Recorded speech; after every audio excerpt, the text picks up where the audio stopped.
Hyderabad BJP నిన్నటి నుంచి ర్యాలీలు, ల్యాండ్ మార్చులు, ఆ మార్చులు, ఈ మార్చులు చేస్తూ ఎక్కడ చూసినా బీజేపీ రెపరెప హైదరాబాద్లో ఆడుతుంది.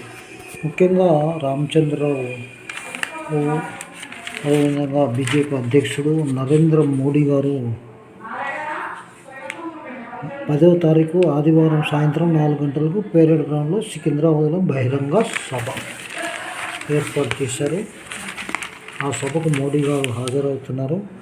యావత్తు కార్యకర్తలే కాకుండా బీజేపీ ప్రజలు కూడా రావాలని చెప్పి ఒక్కొక్క ఎమ్మెల్యే, ఎమ్మెల్సీ నాయకులందరూ కూడా టార్గెట్ను పెట్టడం జరిగింది. మన హ్యాట్రిక్ విజయాలతో కేంద్రంలో వరుసగా 3వసారి ప్రధాని బాధ్యతలు చేపట్టి దేశంలో 25 రాష్ట్రాల్లో బీజేపీ ఎన్డీఏ ప్రభుత్వంలో అధికారంలోకి తెచ్చిన ఘనత మన ప్రియతమ నరేంద్ర మోడీ గారు. నమస్తే. Thank you.